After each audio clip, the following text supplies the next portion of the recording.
tubig, mukhang kailangan nyo na magpalit na naman ng mga filters, no? Para sa inyong mga sink type with UV, or sa mga dispensers natin, like CF17 or CF22. Pero, hindi mo alam kung paano. Tara, turuan ko kayo. Akong bahala sa inyo.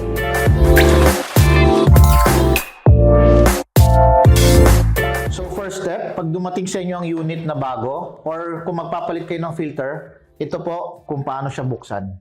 Ayan. May dalawa pong button dito sa gilid. Ipipress nyo lang po siya.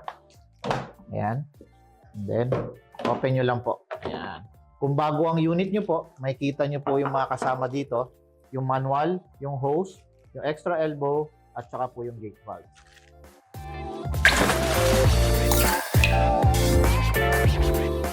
So, para matanggal natin mga filter, unang-una, di-disconnect natin siya dito sa may elbow. So, kung mapapansin nyo, meron niyang kulay gray, kung minsan kulay white. Ipipress nyo lang po siya para mahila yung hose. Ayan, ganyan. So, pagkahila nyo po, pwede nyo na po yung hilain lahat.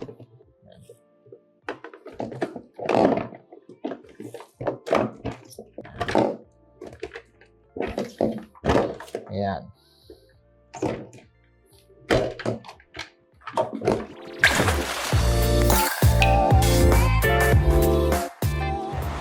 So, pag natanggal nyo na po yung mga filter sa housing, pag mga bago pa po kasi, madali po siya talagang i-remove pag ipipress po itong silver or gray. Pero pag hindi po, pwede po kayo gumamit ng mga like po ng mga ganito, yung mga flat po dito, or mga kahit spoon and fork para po pang press doon sa silver.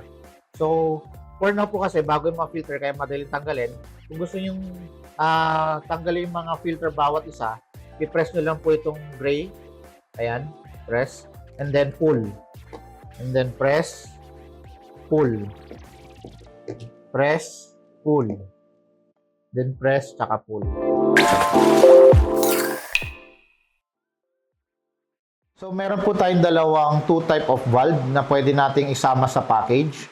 Either gate valve, ito yung nasa ilalim mostly ng mga lababo. Or diverter, ito naman po yung sa sinasalpak lang sa faucet natin. So, kung i-install na po natin siya, itong gate valve na to, for example, ito po yung hose na gagamitin natin, is tatanggalin nyo lang po yung cover nito. Ayan. Tapos, ilalagay nyo lang po siya dito sa hose na gagamitin. Ayan. Tapos ipasok nyo lang po ito dito.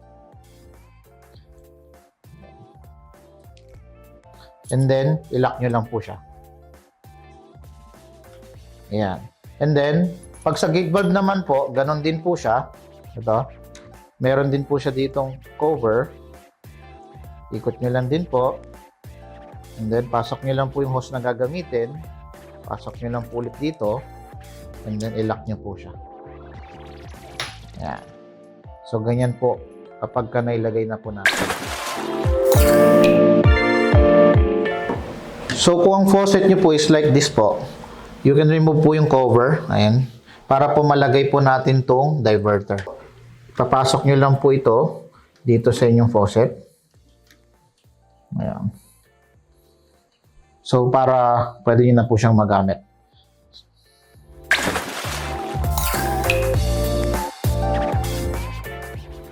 So ito po yung sediment. Huwag po kayong malito kasi meron pong in and out. Yung in po, parata yun nasa labas po. Ayan. So, doon po tayo magko-connect ng in para bago po siya i-drain. Ayan. Ayan. Diyan lang po mag-drain. Ayan. Ito po ang pre-carbon. Ito po yung dapat na sinosolo sa pag-drain kasi mostly nandito po yung carbon black. So, unang lalabas po is kulay itim. Pero bago po yun, kailangan nyo po tanggalin to kasi kailangan natin takpan dahil po sa pressure. So, pag natanggal nyo na po, connect nyo lang po ulit. Tapos, takpan nyo po itong dulo, yung out. Then, on nyo lang po yung faucet nyo. Ayan. Tapos, i-shake nyo lang po siya.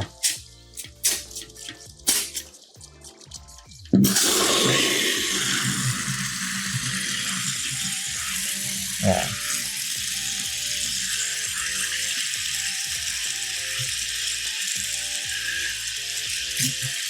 Over. Shake, release. Cover, shake, hanggang mawala po yung itim, release. Pag nawala na po, clear na, pwede nyo na po ulit patayin. Ayan, dito naman po tayo sa UF membrane. So, plug nyo lang po ulit yung main, then on nyo lang po. Ayan, wala po kayong kailangan takpan.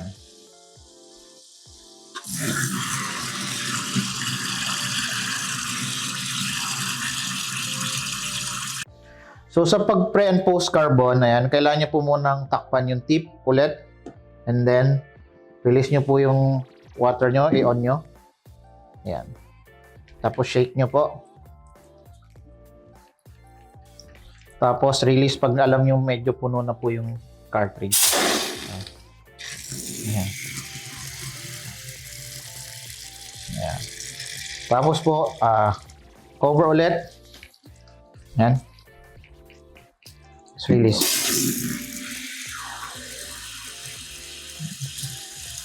So, hanggang mawala po yung itim. So, cover, shake, release. Ayan. Then, off sa source. So, pag sa neutralizer naman po, yung in niya sa baba, out niya sa taas. So, pasok nyo lang po ulit yung source sa baba, then on nyo lang po ulit. Ayan.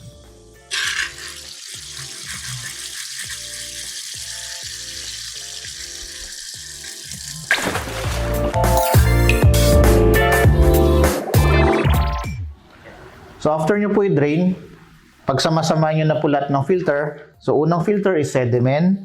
Pangalawa po is pre-carbon. Ayan. Connect nyo lang po siya. And then next po is yung UF membrane. Ayan.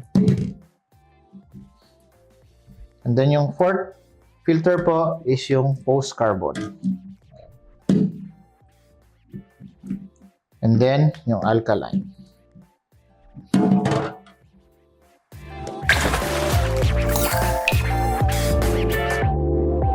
After nyo i-drain, after nyo pagsama-samahin, ibabalik nyo lang po yung mga filter sa housing. Push nyo lang po. Ayan.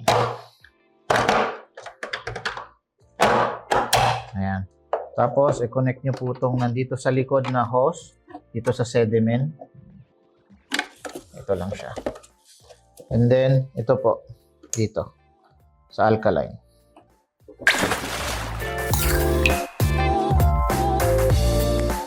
After mabalik, didikit na natin siya sa main water source para makita nyo na. Ito. Open nyo lang po ito kung may nakita kayong blue. Yan. Kung wala na po kayo nakita mga leak, ayan. Kung wala, pwede nyo na po i-cover ulit.